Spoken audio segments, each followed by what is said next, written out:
welcome to the Bethlehem Brother Podcast. This week, we are joined by, in studio, Jonathan Stepp, who is our fight guy for BethlehemBrother.com. Jonathan writes about UFC, boxing, some MMA, and stuff like that for BethlehemBrother.com. He knows a lot about every other sport, but he definitely knows more UFC, boxing, MMA, stuff like that than personally I do, or probably anyone else with the site. How's it going, John? It's going good, Calvin. How you doing today? Doing good, man. Doing good. Glad to have you up here in Stillwater, you know. Absolutely. Glad we're still graced with the studio and its powers. So, well, yeah. Well, all right, John. The NBA season just ended. You know, the finals went 5 games. I was surprised that it didn't go longer myself. Right. I thought the Cavs were going to play a little bit better there in the end. But then again, the Warriors proved to be really, I don't know if unstoppable is the right word, because everything has its limits, but I mean, they were as close as you can get to an unstoppable power in the NBA, especially for the way they play basketball and the way that the NBA operates right now. Absolutely, yeah. No, I couldn't agree more. Yeah, I thought the series would definitely go at least 7 games.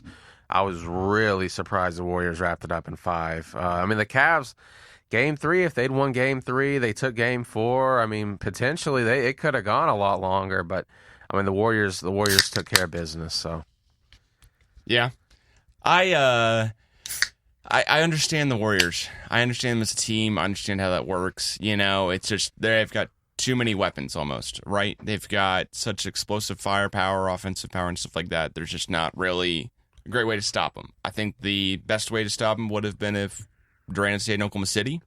And honestly, I think the Thunder this year could have done it with the trade we made. Well, Durant was still signed to the team. With the trade we made to get an Oladipo and a draft pick for Serge. Right. But then, of course, when Durant leaves, everything changed from there. Do you think Durant's the second best player in the world? Right behind LeBron? No, I think Durant, I respect Durant, but me personally, I don't feel like that was his title. I mean, that's the thing I don't understand is like a lot of people were like, basically, KD, I mean, the Warriors, basically, I don't know. I didn't understand it because like they're hyping the Warriors up so much, and they're like, it might, or the Cavaliers, they might go toe to toe with them or whatever. But it's like you literally took and you added the second best player. I mean, probably the third best player in the world on that Warriors team, and it's no wonder that they wrapped the series up in 5 games. I mean, it's like you have a team with the Golden State Warriors that should have won it last year. I mean, they really should have beaten the Cavaliers, and then you go and you replace Harrison Barnes with a guy like Kevin Durant. I mean, it wasn't fair, and really, I really don't think it's good for the league. I mean, you look at really, there's 2 teams in the league now, and that's about it. I mean, and plus your big media markets like L.A. and New York and Chicago. I mean, really, none of them are competitive anymore. And I think people in a couple years they're going to get really tired of this Cleveland Golden State rivalry every single year, especially if it's as lopsided as it is now. I think it's going to be pretty bad for the league. I think you're going to see TV ratings taking a pretty big hit. I don't know. What do you think, Calvin? Well, okay, let me ask you quick then. So you think KD's the third best player in the world? Yeah. LeBron's first, who's second? I'd say Russell Westbrook. Westbrook? Yeah, I really would. I mean, and that's a shame those two. I mean, the thing is, like, people are like, Russ and KD, they just couldn't get it done. But it's like, really, they only had one healthy season where the two of them were together, and that was last year. I mean, it's like if you look at the 5 or 6 prior seasons that you had those two together, they either Russ was hurt or Ibaka was hurt or Kevin Durant was hurt, and it was really just misfortune. I mean, I think really we could have won a couple titles if you didn't have those injuries. So I mean, I think it's a shame they couldn't have stayed together. I mean, Oklahoma City could have had a dynasty, but I definitely I would take Russell Westbrook over Kevin Durant. Okay. I don't know if I'm with you there yet. Just because, listen, I love Russ. This Oklahoma City is Russ's team. Being someone who is a more over the top, biased when it comes to the Thunder, and of course, wanting to admit that I think Russ will win the MVP in a couple weeks here. It'll be announced. I agree. And I don't think that James Harden's going to win it, but it was very close there at the end when all the voting was due. Everyone was talking about it was up in the air. What I am very curious to see going forward is how teams will be looking to change their rosters to compete with the Warriors. Will we see a bunch of NBA teams go basically black and white in how they build their teams? There won't be like any gray areas on this kind of style of offense, and defense. Will everyone go, okay, the way that we want to build our team for the future is with 3-point shooters everywhere. Just no matter what, 3-point shooters. We'll take some undersized guys to play center and power forward, and then just lights out shooters, and that'll be our whole team. Basically just where somebody's always going to be open. Or will teams start building their teams in a way where they go, all right, we've got a big center, Karl Anthony Towns. We've got, Joel Embiid, who actually, shot a couple threes this last season in his short amount of games he played. What was it, like 32 or 35 or something? Will we see teams go, okay, that's the type of guy I need. Some guy who can cover the one, but is a big guy down low. That's not going to be, we saw Marc Gasol this year, for example. Great center, defensive player of the year candidate year in, year out. Mm-hmm. He shot more threes and made more threes this season than in his entire career before then. Okay. Is this a trend the league is going, and are we going to see a bunch of, we're having guys who are 7 feet tall go out and shoot a bunch of threes, or are we going to go, you know what, a lot of teams are going to build kind of like the, I don't know what the exact term is, but, like the Bucks, like the Pistons, like teams like that. Now, the Pistons are one of those teams where it doesn't look like they chose the right way to go with their franchise. They have Andre Drummond, who can't shoot free throws, is a worse free throw shooter than DeAndre Jordan. Yeah. As amazing, as impressive as that is. Yeah. But then we also have guys, who are on the Pistons. They don't have like, who's the next best Pistons player besides Drummond? Or is Drummond, Reggie? Or is Reggie? but like he was benched towards the end of the season. Right. Is KGP, Contavious Caldwell Pope, KCP. The Hornets, as far as they go, who is their best player? Or, are we going to see guys a lot like the Pacers where they've got Miles Turner? Or are we going to see a bunch of teams just go, screw it, if we're going to beat the Warriors, we have to outbeat them at their own game? And are we going to see a bunch of teams kind of like the Rockets this year? I would have loved to see the Rockets play the Warriors in the Western Conference Finals. Not because I think it would have been a better matchup. Well, I think it would have been a better matchup. But I think it would have been a lot of fun to see. Okay, if the Warriors go cold, then the Rockets win. If the Rockets go cold, then the Warriors automatically win, Right. But then, what we were screwed over this year is that the Eastern Conference Finals and Western Conference Finals, who everyone thought, okay, this is going to be a great matchup. This is going to be the teams before the trilogy, as everyone called it this year, before the Cavs Warriors played again. Right. That was at least going to be the newest kind of matchup we could see of, two new teams going at it who we hadn't seen get there before or played a different style of offense. If the Rockets played the Warriors, I don't think they would have won that series, but I think it would have been a lot of fun to see, wow, the Rockets are playing this Mike D'Antoni offense almost exactly how D'Antoni would run it perfectly. Right, yeah. Is James Harden going to be able to ball out and score 40, 50? Are we going to see some games where they're scoring 140, 150 averaging in a series? And I could definitely see it if the Rockets play the Warriors. Now, of course, Kawhi got injured in the Western Conference Finals. The Spurs ended up beating the Rockets before then, and we're at where we're at today. But in my opinion, it's going to be interesting to see how the league goes in the next couple of years. Are we just going to see abnormally one way or the other of, okay, your team either has to play with a ton of shooters and maybe one big man who gets rebounds who can also shoot. Right. Or are we going to see this kind of, all right, everyone's got to stop the Warriors by, instead of just bowling them, knocking them to the ground, getting back to this kind of 1980s, 1990s basketball that we saw. I just watched the Best of Enemies 30 for 30 special with my dad about the Celtics playing the Lakers. And a lot of that stuff you see is the Lakers going at it against the Celtics, but a lot of hard fouls. A lot of stuff that, I'm watching on documentaries type stuff where guys are getting clotheslined. Kurt Rambis was just taken out to the floor by Kevin McHale in one of those games. Okay. And that was like iconic for the Lakers. The Lakers teammates always said they remembered that. They always knew that was coming. Right. But yeah. is that kind of play going to be come back into the league now? Because somebody's got to figure out how to stop the Warriors. And no disrespect to, no, I do not wish ill upon any player.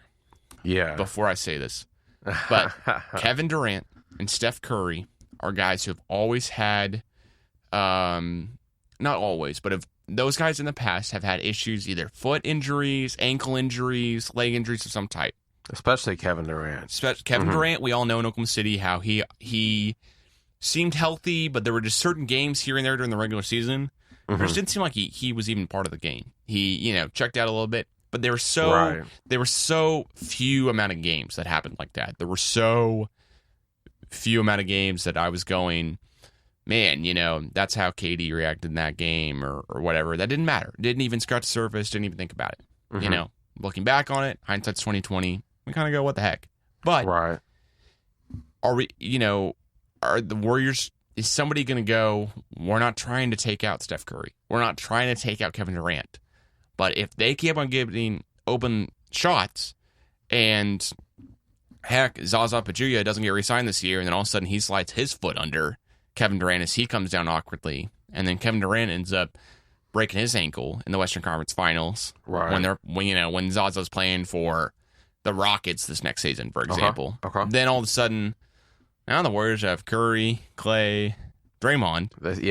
But they don't have maybe the second, maybe the third, as you're saying, best player in the league, in Kevin Durant. Right. So, I don't know. It's an interesting discussion, and personally, I think the teams are going to have to go one way or the other. I don't think there's going to be a lot of teams built like the Thunder are today. Thunder today,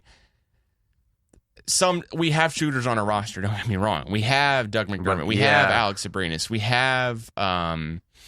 that's really it, We have Russ who can just make amazing threes, Walter was sitting in that chair a couple weeks ago when we were talking to the OKC Thunderheads, and he wanted me to keep playing this clip over and over, the Denver Nuggets game, where Russ, where Russ gets the most amount of triple doubles in a season, in that game, and then Russ hits the buzzer beater to beat the Nuggets and to take them out of the playoffs. It was a historic game, right? It really was. But no one's going to say Russ is known for 3-point shooting.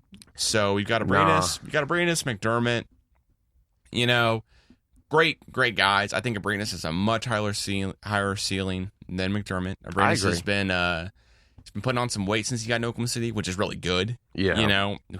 I could see maybe him being a much better defender of the next couple seasons. I think Abrines, the kind of basketball he's playing over in Europe, where he's kind of whereas everyone in Europe, from what I understand, on that Barcelona team that he came over from, is kind of playing. They're all kind of playing as role players. There's not just one player that outplays everyone else. That that is that one guy. It's a different style, right? It is. But the Thunder, as they're constructed, we still got Adams down low, who may have leveled off a little bit. Yeah, I was a little bit surprised. His growth may not be just have ramped up as much, but I could see Adams kind of fit into a better role. I think Sabonis definitely has to grow as a player. I still think the jury's out on how good he can be. Yeah. Last season is a lot of transition. A rookie starting 55 games. That's crazy, especially with an MVP on the team. I want to say that to make sure that point's clear. You got an MVP point guard. You have a guy who averages 6.6 points per game for the regular season in Andre Robertson. And then you're the power forward rookie who's got to try to fit into this weird system. Right. Where Oladipo has his best numbers that he's ever had, but still doesn't play up to expectations. And now you're the rookie and kind of seen as the scapegoat when everything doesn't go right, and then when you make a trade to make sure and then take that starting lineup. So Sabonis has to grow a lot, in my opinion. As a Thunder fan, I really hope we don't draft a power forward as number 21st overall pick. Coming up. But who do you think? Who do you think we should draft, John? What position at least should we draft? Do you have any player in mind that around the late first round? That last third of the first round draft picks, with 21st pick. What position do you think we should draft? As far as position, there's a couple positions that you got to look into. You got to get a backup point guard. as far as shooting guard, I really think Oladipo is going to. I think overall, statistically, he had a pretty good season. I mean, from the three, he shot right at under 40%, which is pretty much all you can ask for.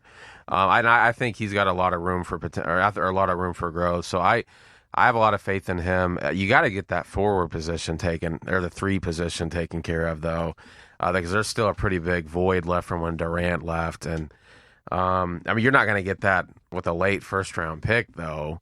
But I think the Thunder have really got to make a big move this offseason. I think that I mean, you've got to get maybe Rudy Gay, or maybe I mean, because you could maybe trade that draft pick and maybe somehow get Rudy Gay. I mean, maybe lure Blake Griffin over. I mean, they've got to do something big, because I'm really worried that if they don't, I think Russ is a very loyal player, but I think that with him seeing Durant winning a ring, he might start quite looking in the mirror and being like, well, hey, how come I can't get one? And if Presti's not willing to work with him, he might start looking for other options. Well, as far as the Thunder are thinking going forward, right? Would you rather see us have, at the 21st spot, we're not going to get, in my mind, Presti's done crazy things and great things in the draft, but in my mind, we're not going to get a guy that is going to change the landscape of the team. No. But we can get a quality guy next year who can have quality minutes to contribute to the team. Of that kind of idea, right? Who do you think the Thunder should draft with the 21st overall pick? What position? I would say, I mean, you're definitely good in the 4 and the 5. I mean, you don't have to worry about that with Adams and Cantor. With Adams starting and Cantor coming off the bench, I would say either backup point guard or draft a 3, like a forward. Yeah. How about you, Calvin? I personally think we should draft a backup point guard. Okay. I'm rocking the OSU jersey today. Right. I definitely think we should draft Juwan Evans out of OSU. I've changed my mind completely on that. I think Juwan would be a great fit in Oklahoma City. He plays great off the pick and roll. I think that would be amazing. But it's one of those things where it's you won't know until how it works out. And that's what sucks as a Thunder fan, right? Mm-hmm. So we've had all of these guys come through the system, A couple of weeks back, we, as everyone in Bedlam Brother wrote this big, huge piece on going year by year draft picks of, grading Thunder players. And that was awesome. Okay. The hard thing to do is when we went through all those draft picks, there were a couple of guys where I'm going, man, we just missed out on that guy, Like Perry Jones III, right? He had a little bit of some, knee issues and stuff like that before we drafted him. But we got him at 28, I think, or 29 that year, because we've always had really late draft picks because we've always been a really good team. Right. But man, if Perry Jones had been coming off the bench, or something like that in Game 6 and 7 last year in the Western Conference Finals, coulda, woulda, shoulda kind of thing. It's hard to go back, but that's one of those guys. Man, that sucks. Right. Sucks. It would have been great to have a guy like Perry Jones this season. He would have played. He would have started some games at the third spot. Yeah, absolutely. With being in his, let's say, I think 4th or 5th season in the NBA, and just had a lot of more opportunity this season. Mm-hmm. What I'm curious about though is if we don't re-sign Robertson, if the asking price is too high on Robertson, right, we're scrambling, in my opinion, because there's a reason why we haven't played Josh Huestis more than we have. Mm-hmm. And that's either because Billy Donovan goes, Billy Donovan's going, Robertson's better than Huestis in defensive aspects, so much so that it's not worth putting Huestis out there, or Billy Donovan, Sam Presti just think that Huestis is currently a guy who's worth being playing D-League and worth being paid D-League kind of money, but not worth starting, and that worries me. I love Huestis. The first ever interview I had of a NBA / D-League player was Josh Eustace. Josh Eustace? Okay. Right. I didn't know that. Wow, that's cool. Yeah, it was pretty cool. Okay. But I met Josh Eustace, loved doing that. That was awesome. But the thing that is most annoying about that guy is that he hasn't broken into the league yet. I would have loved to see us play him a couple more minutes this last season. You know, a couple more games. I agree. Yeah. What's it going to hurt? Right, exactly. Towards the end of the regular season, when we had when you have the seeding locked up in the playoffs, exactly, it's good to go into the playoffs with a momentum. Mm-hmm. I'm all for that. Yeah. But I would have much rather seen us start Eustace over Kyle Singler. Yeah. We started Kyle Singler in a game last season and not Josh Eustace. That was a big sign. Right. And maybe it's Eustace just doesn't play great team defense, doesn't have a great situational awareness on the court. Right. And it's more of a team basketball thing that we'd worry that Eustace would just be left out there and just not know what to do a lot. But I got to think there's either the possibility of us, if we don't sign Robertson, then all of a sudden we got Eustace, we're just going to slide him in, now it's going to work out. Or we're going to play him and just play a lot of Doug next year. Love to see McDermott get more minutes. Love to see Russ cut in the lane a couple more times and just pass out to McDermott. But that's all saying I'd love to see the Thunder draft Juwan Evans or a backup point guard. I really agree. Love to see his drafted backup point guard. Elijah wrote an NBA draft recap, and he said that we should draft Derek White out of Colorado. I had to look that guy up. I think I follow Pac-12 basketball, but clearly I didn't well enough. Elijah's from Seattle, and he's a huge Huskies fan, so he knew a lot more Pac-12 stuff than I did. Okay. But man, Derek White looks like he could be the guy too. He's rising up draft boards pretty quickly. Okay. So I'd love to see us draft a backup point guards next season. That's in cap and point. That's where I have to say. Yeah, I thought Norris Cole would be that backup point guard we were looking for, but it just didn't work out. He didn't play in the league for a little bit, Right. And that's got to be a telltale sign of when somebody doesn't play in the league and then you kind of pass on him. That's got to be oh crap. There's got to be a reason. Right. That's But then again, I thought Norris Cole would just outplay Samaj. Samaj, before he played last season for us, he was playing over in Italy, I think. Yeah. So Thunder have room to grow in a lot of areas. I think we've got room to grow small forward. I think we need to figure that out. Power forward, are we going to be able to re-sign Taj, or is Sabonis going to come back in and slot it back in there? And then who's our backup point guard going to be? And a lot of this is now, okay, it's up to Presti. What's Presti able to do? Is he able to pull off some kind of what I think, kind of just robbery kind of trade? I mean, the Bulls got what? They got Anthony Morrow, and was it a second-round draft pick? Second-round draft pick, I think. And then they also got Joffrey, Laverne. Right, and, yeah. I want to say they got, of course, Cameron Payne.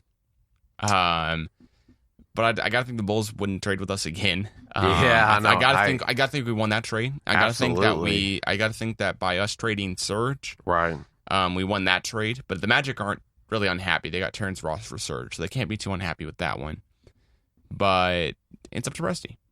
So it's all up to Presti now. What's he able to pull off?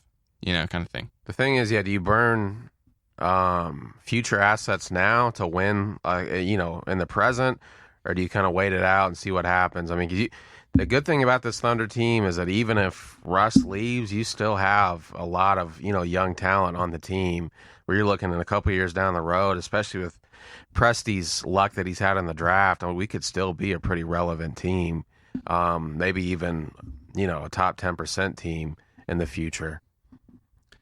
Yeah, I can definitely see us getting back to where we needed to be. And I asked Sam about this before. I've asked a couple other people we've had on the podcast. There's just no way the Oklahoma City Thunder are tanking. I've asked if people think there's a chance. There's just no way with Russ. There's no way we're tanking. Right. And with him not signing the player option last season, I got to think that he's going to sign the max contract in Oklahoma City. I do too. I really do. I really hope he does it on July 1st, or he's waiting until July 4th. But if we get past July 4th and have everything out of, from Russ about if he's signing for the Thunder or not, right, way more nervous than I am before. I know it. And that's more now. Russ is still signed for another year with the Thunder, so not all. Nothing's still got Russ. No matter what this next season, but and if he doesn't sign the 6th year for the maximum contract, be basically the highest paid player in the NBA, that worries me a lot then. I agree. Well, John, moving on to other news and notes around the league, we're going to cap off our new segment here, which is Everybody Hates. And like the TV show Everybody Hates Chris, it's going to be Everybody Hates one particular topic in the league. Okay. Right? So that's any sport, any player, any team, anything like that. But it's going to be Everybody Hates blank. Just anybody. Right. Anybody, any team, stuff like that. So this week, debuting the new segment for the podcast. We'll get to yours in a second, but I think everybody hates Draymond Green. I don't think I'm alone in this opinion. I wrote something for Bedlam Brother last year that was how not to be an NBA role model, which was Draymond Green. Right. And I think that if you're a fan of Draymond Green, I don't understand. One, not seeing a lot of people rocking a Draymond Green jersey, especially in Oklahoma, of course. Definitely not. But that's not a high, for a guy who's the 3rd best player, maybe 4th best player on a championship team that's now won 2 championships. Right. Kind of weird to see people aren't just repping his jersey. True, and he's been in the area. He's been in the Bay Area pretty much his entire career. For his entire career. Yeah. But really about Draymond Green, the thing that takes me off more than anything is that as a huge Russell Westbrook supporter, Russell mouth off during the game, he'll throw his hands in the air or something like that, and a ref will tee him up within seconds. Russ gets technical fouls like no other for what seems like something that Draymond Green would basically get told, hey, go sit back down on the bench, or hey, go back over there, stand 10 feet away from me, don't do that in front of me. And that's the thing that irritates me more than anything else is that Draymond Green's almost given a pass because that's just who he is as a player. Yeah, like the benefit of the doubt. Right. That's his style of playing, so we got to let him play, like that or be like that. I have to say everybody hates Draymond. If you're a Warriors fan, I don't know how you don't hate the guy. Right. Now you won the championship this year and everything's easier and he's mouthing off and he's talking crap on LeBron as he did. He's wearing a shirt, quickie or whatever because the series was over quick of the finals and stuff like that. He's still mouthing off. I didn't know he did that. Yeah, he's still mouthing off LeBron and stuff like that. Mouthing off to him.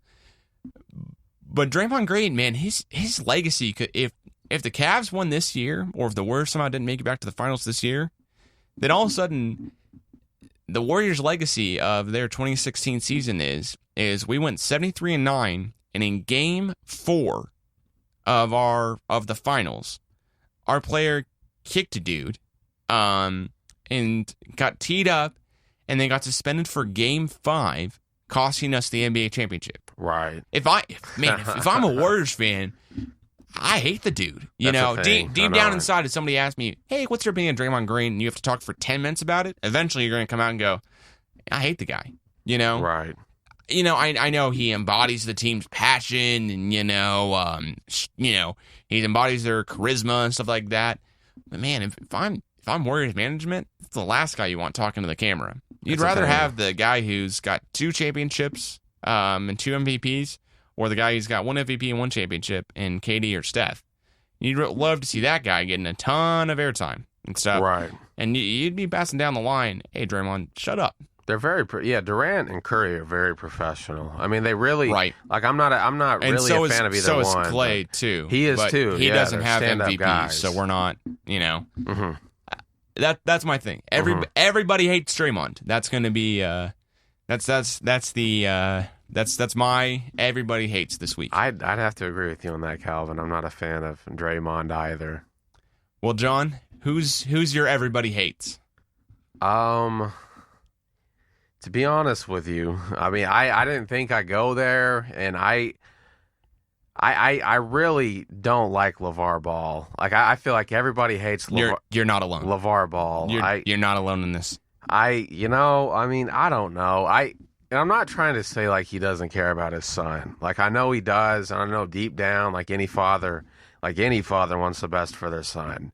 But I just, I see him out on Jimmy Kimmel, taking over the show, just talking trash. And it's like, I know what he's doing. And he's doing it very well. He's just trying to get people's attention, which I get it. I mean, he's done it. I mean, we're talking about the guy. But it's like, at what cost? Because I feel like eventually it might help his son now, but let's just say a couple years down the road, if he's still doing this, and I'm sure he will be, I think it's going to cause massive problems for Lonzo Ball in the locker room. I think he's going to be one of the most hated players in the NBA. And, I mean, he's putting this massive target on his son's back that I'm just not sure that Lonzo can live up to. I don't know. Maybe Lonzo really is that good, but eventually Lonzo, I mean, if I was Lonzo Ball, I'd be sick of my dad just showing, like, every show you do, he's right there. You know, you don't even get to say a word. Your dad just takes over. I just feel like a lot of it Lonzo's doing for himself versus his son. I know he loves his son. I know he's doing what he thinks is best for him, but I don't know. I mean, you can tell the guy's just, you know, he loves being in the spotlight, and sometimes I feel like he was willing to step on his son to get it. You're not alone. I think between the Draymond and LeVar, we've knocked out the easy 1-2 of everybody hates. Right. So we're really going to be searching here for the next week who everybody hates. But yeah, that's LeVar Ball. I got to think, you know, with a lot of the stuff he's doing, he's trying to get his name in the news. Yeah, he's trying the stuff he's saying. Because let's face it, you know, he's not. LeVar Ball does not think his son is better than Steph Curry today. No, there's no, you know, there's no way, and he can say whatever he wants to, but there's just no way. And there's also no way LeVar Ball's out there saying he would beat MJ 1-on-1. You know, he averaged 2.2 points, you know, in college, which is crazy. We know about that, but that's the whole point. That's the whole point of what he's doing. Yeah. He wants me to know that LeVar Ball played at Washington State and averaged 2.2 points. He wants me to know that, and that's to get his name in the news, to, as I think Lonzo put it, to make the family name a marketing symbol. Yeah, you know? And they're doing a great that job latest, of it. I mean, that they latest really are. Foot Locker ad. Yeah. Lonzo, you know, made a lot of fun of his dad, which was good. Yeah, so, no, it was good to see him stand up a little bit to him. Right.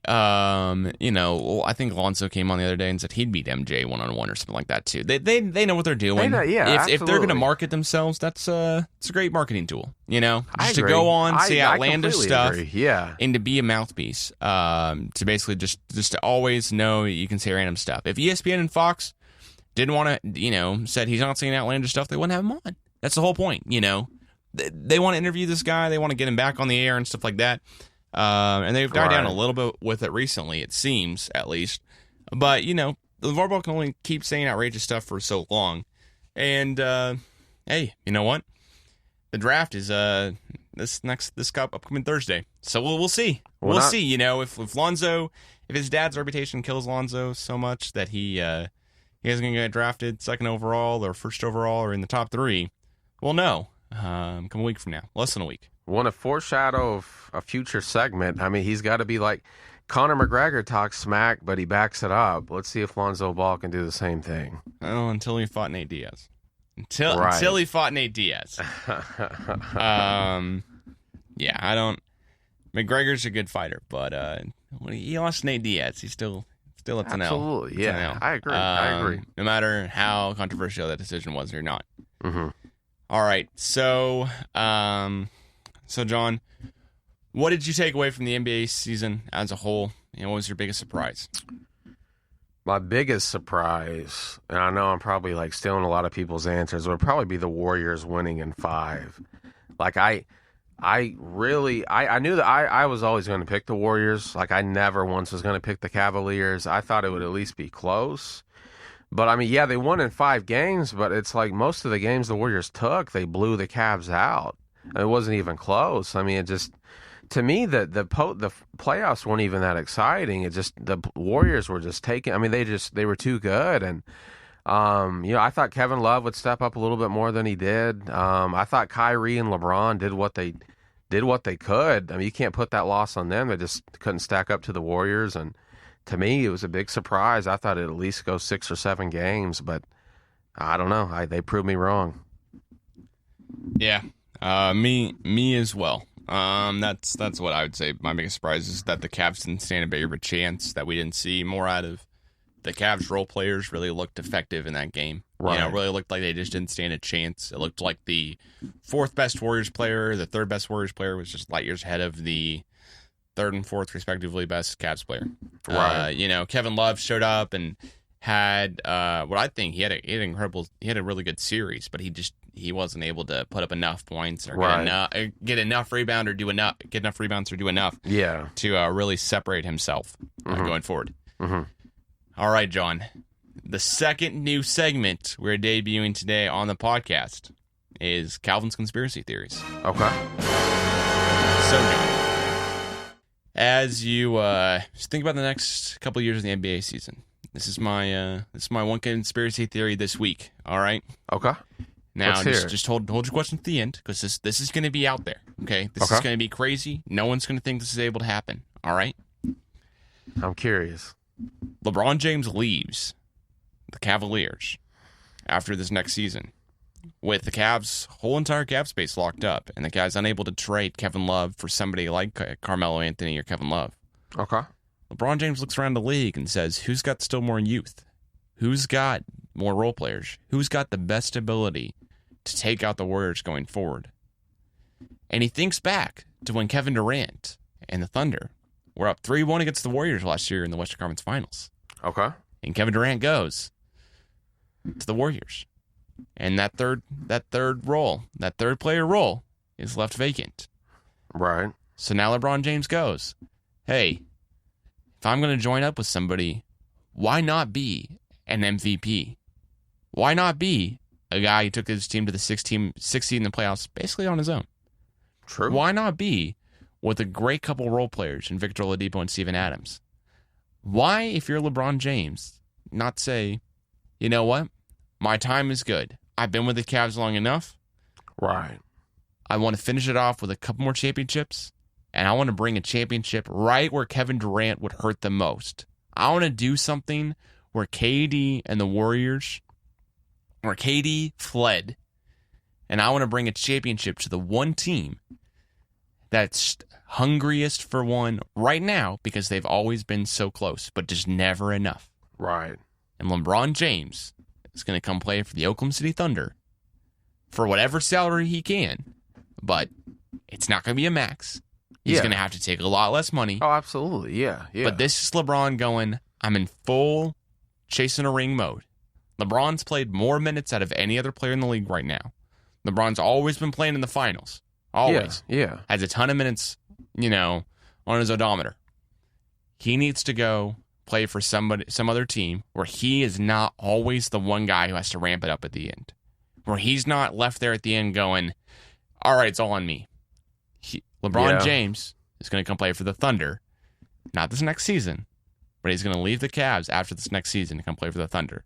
That puts him playing for the Thunder in a Thunder uniform, wearing the blue and white in 2018. Okay.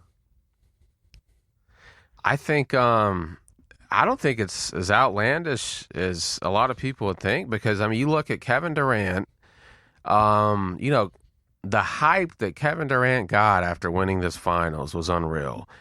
He had a great finals. I'm not trying to take anything away from him, but the vibe that I get now, it feels like a lot of people are like, hey, this might be Kevin Durant's league now. And if I'm LeBron James, within one series, you go from, hey, this guy might be the next Jordan, to like, oh, wait a minute. No, this might not even be his league anymore. That's got to bug you. LeBron, honestly, I think cares more about his legacy than any other player in the NBA right now. I really do. And when you said that point about hitting Kevin Durant where it would hurt, bringing a title to the one place it hurt him the most, Oklahoma City, I'm not saying it's likely to happen at all. I'm just saying it could.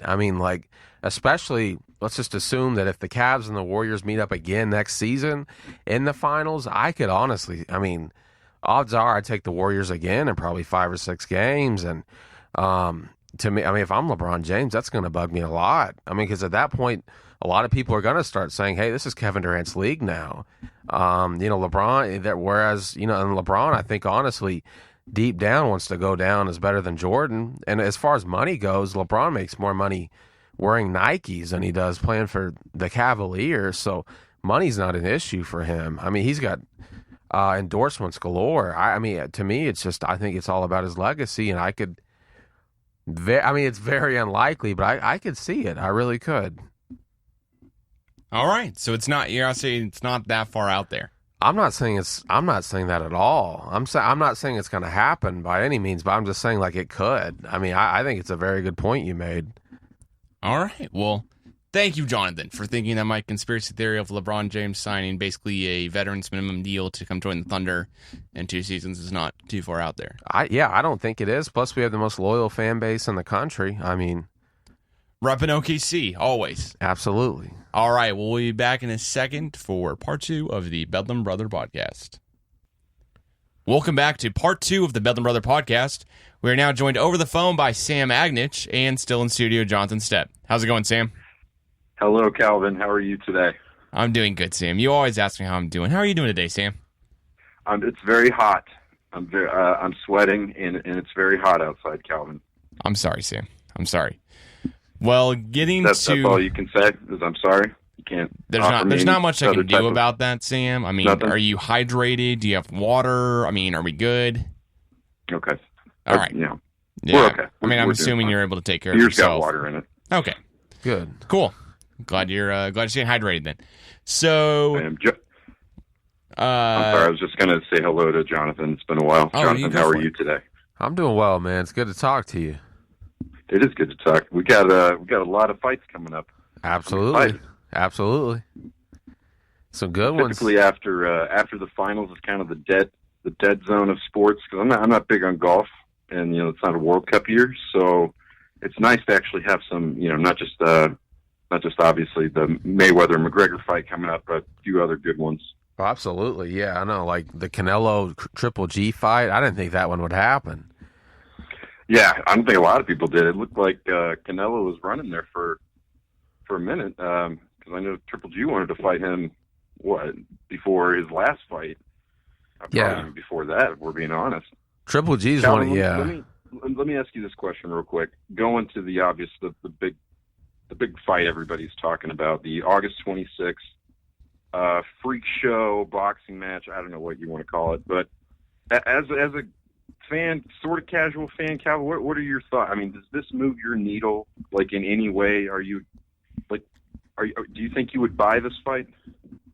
I'm not there. The fights that I'm going to watch are like, I mean, I'm probably going to hit up you or Jonathan, honestly, somebody who knows more about boxing or, UFC stuff than I do, so that, as the fight goes along, I can start asking questions, because whenever I watched the Mayweather-Pacquiao fight, I didn't think it was that big of a, I don't know if the final scorecard was that big of a difference, and how they were scored or anything like that, but I didn't know who was winning the whole time. It just seemed kind of, Mayweather was getting out of the way, and Pacquiao would kind of land some type of a punch, but it wouldn't be really a good blow. I mean, that's type of stuff where I'll still have to watch it with somebody to kind of, figure out what's going on. Clearly, I can tell when something big happens, as anyone could, but I don't know enough about boxing to know, oh God, Mayweather's been escaping every single, hit or punch for the last, 5 rounds, so he's going to win. I don't know that type of stuff. Well, I think that's also kind of, he's almost kind of like, Joe Flacco's like a bad example, but it's just the stuff he does really, really well. If you're not used to watching boxing, it's almost hard for the casual fan to understand how just impressive his body movement is, stepping away, shadowing, and then hitting with the count. Like the way he does that to such a masterful level is kind of hard to see if you're not, it's almost like watching soccer. If you didn't really play, or you don't understand like the difficulty of like simple things like a cross, it's hard to pick up on.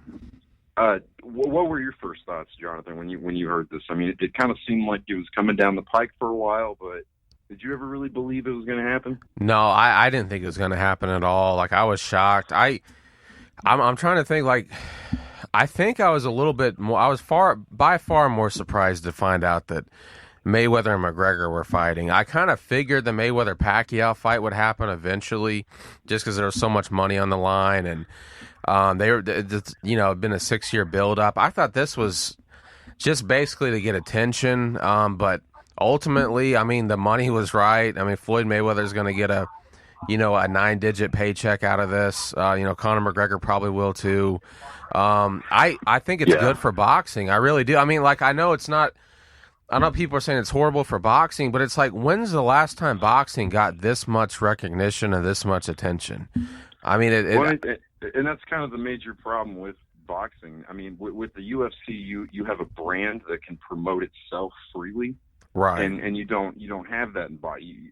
I mean, you've got different promotional brands, and you basically got the fighters kind of trying to do it themselves. So I agree with you. You got fighters like Terrence Crawford and even Andre Ward, like the Ward Kovalev fight.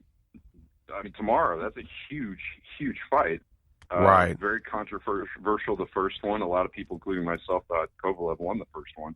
But it's like fights like that are going completely under the radar.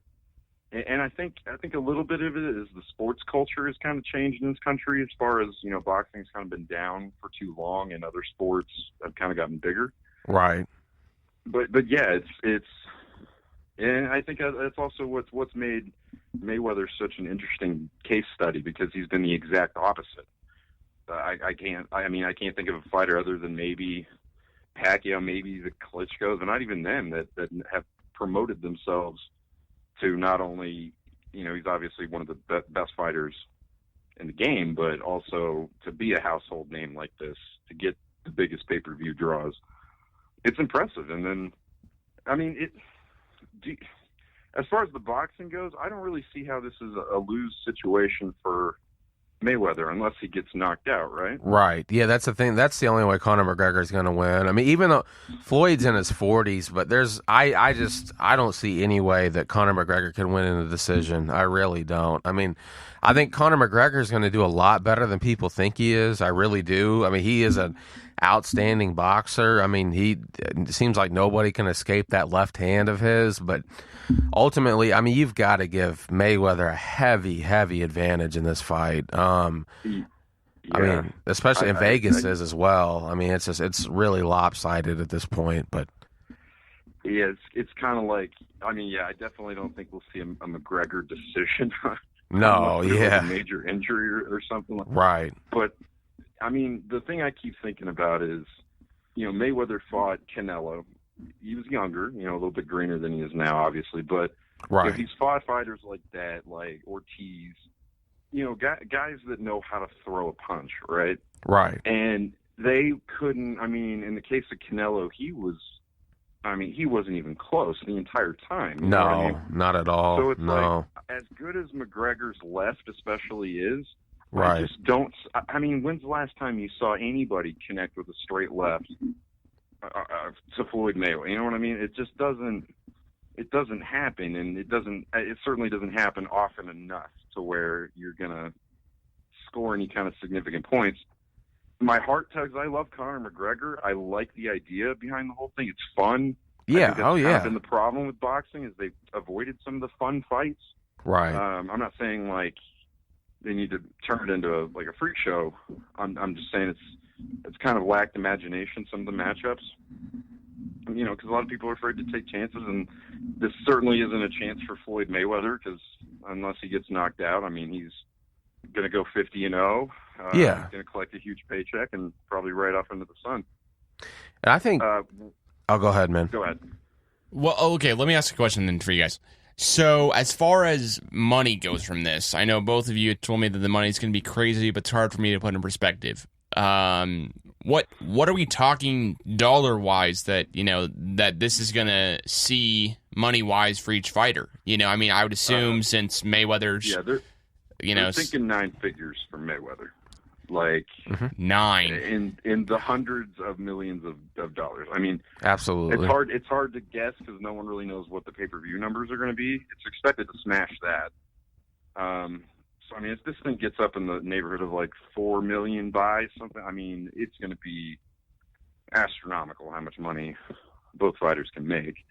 And the other thing I keep thinking of is, Mayweather definitely cares about his undefeated streak, but I mean, goodness, if you're talking about a fight to take a dive in potentially, how much money do you think they could make? They could each make maybe like $1 billion off a competitive trilogy. You know what I mean? Oh, absolutely. Jeez, that would be insane. So it's hard to wrap your mind around it. I think we'll get a better feel for it once they start promotions, because that's where you're gonna get the Calvins of the world really into this thing, because they're both just, as far as athletes go, maybe the top two, gamers as far as just trash talk and getting people pumped up for their fights. I mean, it doesn't get any better than these two. Oh, absolutely. That's the thing. The press conference might actually be more entertaining than the fight, but oh my gosh. But that's the thing. It's like, it's like, oh, go ahead, man. No, sorry. Go ahead. Well, it's like basically like with golf. I mean, there's a lot of casual golf fans, but it's like when Tiger Woods was in his prime, like you could get that guy that, maybe goes to the course once or twice a year. But it's like if Tiger Woods is competitive in like the last round of the Masters, I mean, you get those casual golf fans involved. I mean, but it's that's the thing is like with boxing, there hasn't been any like characters involved. Like people don't know anybody except Floyd Mayweather and Manny Pacquiao. But I mean, Canelo's coming up, but I don't think he's ever going to be on Mayweather's level. So then you go and you add the UFC's main character, Conor McGregor. It's kind of like a reality TV show, and I think that honestly, I wouldn't be surprised if it went 5 million buys. I think it might actually beat the Mayweather-Pacquiao buy rate. Well, and someone, I forget who it was, brought up an interesting point from McGregor's perspective. And again, it also seems from there, it's also, as far as for him, a win-win. Right. He loses. No one's expecting him to win. If he somehow does, pulls out the miraculous, I mean, he goes into Bruce Lee mode. Oh, as far as his legacy. But what was interesting, they were talking about the amount of money that he's going to make off this. And, Conor McGregor's obviously has a taste for fighting. He loves doing it.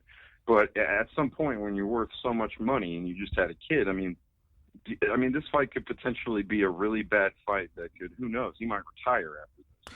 And he could. Yeah, he really could. At the very least, it might take him out of a fight, like, say, the Khabib fight or Tony Ferguson or something like that. You know what I mean? He might just say, hey, what's the risk of, why jeopardize my UFC legacy? And that's the thing. I mean, because really, if you look at them, I mean, because with him fighting in the UFC has a lot of. They promote, like, he does work for a company. They take most of the money. I think his biggest paycheck was like $5 million for that last Diaz fight, which is an insane amount of money. But you look at Floyd Mayweather, he's making, even when he's fighting people nobody even heard of, he's making $30 million a fight. So I mean, Conor McGregor could honestly make more money with fighting Floyd Mayweather than he could probably the rest of his UFC career, just because of the UFC. They take so much of his paycheck. But it's an insane dollar figure. And like you mentioned earlier, if it is a good fight, and like if McGregor loses but it's close, they could do another one. And they can make a trilogy out of this and make $1 billion. Imagine Conor McGregor knocks out Floyd Mayweather in this fight. I mean, just it would be absolutely ridiculous. The second fight, much less the third fight, if there was a third fight. But, absolutely. I mean, you could almost take the numbers they're about to make and double it if McGregor finds some way to land that left. And it could happen. I mean, like, no matter what, it could happen. I'm not saying it's likely. I'd still take Floyd any day of the week. But, I mean, Conor McGregor, a lot of people doubted him coming into the UFC, and he was able to win 2 titles, first ever fighter to do that. So it could happen. The one thing I'm hoping for is, obviously, I'm hoping that maybe because of obviously he can't throw any elbows or kicks or anything like that, but because he has such an unorthodox style, maybe that will be able to break down Mayweather enough to where he can do some damage. Although my brain tells me what's going to happen is Mayweather is just going to wear him down, jab, count, combinations, and then he'll probably put him away, maybe in the 9th. It's hard for me to say a knockout because I could see. But it's just, I mean, being 5 rounds in the octagon is a heavy deal, but so is 12 rounds of boxing. Yeah. He's gonna have the cardio for that. Having it being his first match ever, being out of the ring for so many months since November. I don't know. Those are questions that are gonna have to be answered if he's gonna even remotely have a shot. Well, okay. Let me ask a little bit follow up to that, Sam. As far as it goes, okay, real quick, I got to get back to the orphans. Okay. Well, one's going to be 36 minutes. One maximum could be 25, as worked out math-wise. The UFC's 25 minutes max if they go 5 rounds, and then, vice versa. Do you think there's any chance McGregor has the energy to stay with Mayweather for 12 rounds? I mean, I think so. He's a world-class athlete, and it's all about his training. Okay. It was the difference between his loss the first time against Diaz to his win the second time.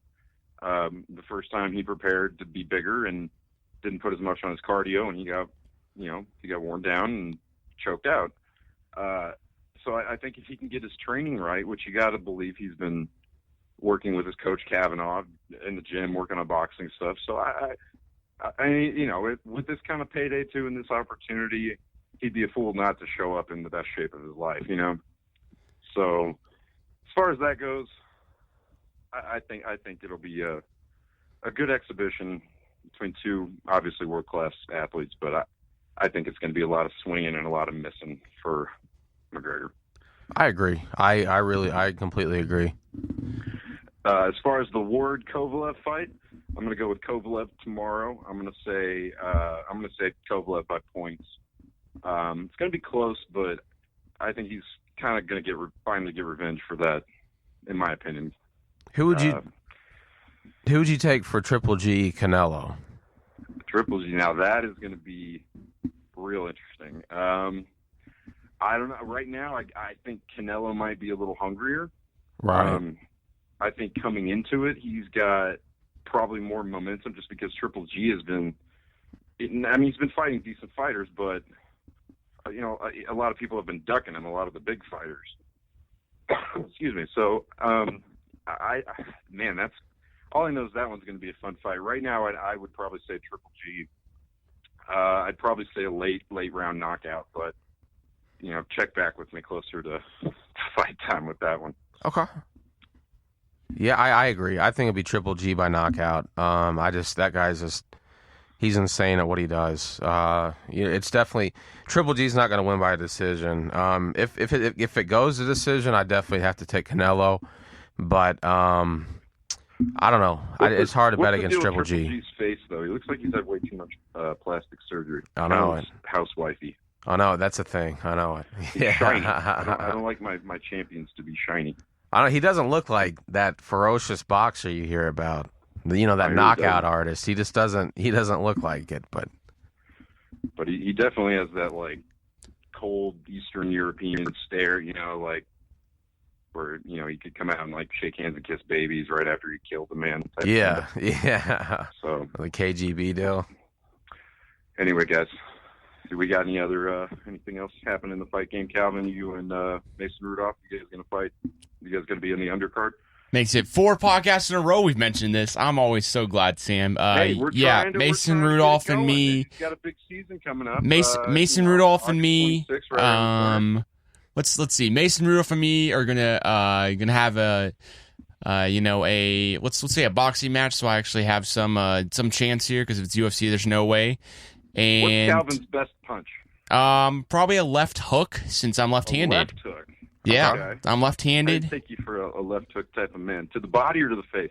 We're gonna go to the face because the only way I'm really taking anyone out is if I stun him. So, I gotta hit him with the stun. So, Calvin, the Alexander stunner. Yeah, the Xander stun. So, Mason Rudolph and me. Let's see here. August 3rd. I think that's a Thursday or Friday night. In Stillwater at 50-yard line of BPS, Boom Bacon Stadium. Catch it there. Absolutely. Okay. We'll contact his people immediately. Anyway, boys, it was nice talking to you. You too, Sam. Hey, you too, man. Good to talk to you. Bye-bye. Well, Sam ended his segment there about the UFC, and of course, paying tribute here to the LeVar Ball, as you said earlier, and of course paying tribute to currently Father's Day, which is just 2 days away on Sunday. You got any Father's Day plans, John? I'm probably gonna go fishing. Probably fishing with my dad. Any other? Gonna go eat somewhere or something? Unfortunately, I have to work on Father's Day, so I'll probably either meet my dad before work or after work. Maybe go fishing for a little bit. Maybe go get something to eat. How about you, Calvin? Well, you know what? I'm working that day too. Okay. So, but yeah, my dad and I'm sure will hang out with little brothers as well and do everything like that. Okay. So, 2 days before Father's Day, let's leave you guys here with the little words from the 2017 NBA draft class and Lonzo Ball. With Father's Day and the draft so close together, Foot Locker asked us to reflect on everything dads do for us. On our journeys to the NBA. dads are special. So many memories. All those games of one-on-one in the driveway where he let me win. Just never missing a game. Of course, there's that big day when your dad berates your high school coach in front of an entire crowd for not getting you enough touches. Waking up early to drive to all those faraway tournaments. Or that special moment when your dad sits you down and tells you where you're going to college. Copyrights your name to make it a part of a family lifestyle brand. Went on First Take and shouted back and forth with Stephen A. Smith about how you're already better than the reigning league MVP. All those interviews from the stands during college games, the public spats with the all-time greats, soundbite after soundbite to the national media, and then tells 29 out of 30 teams to not bother drafting you.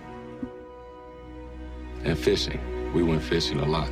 Jason Tatum's got you, John, on the fishing. And Jonathan, before I forget here, make sure to head to Stitcher or iTunes where our podcasts come out and like and review the Bedlam Brother podcast. Will do. Well, not just you. Everyone who listens to the podcast. Come on, John. It's not all about you, man. You got to have everyone pitch in. Absolutely. You gotta get a couple more reviews and ratings on the for the podcast, especially if you're listening. For sure. For sure. All right. Catch us. And then now this is it. We will be back next week.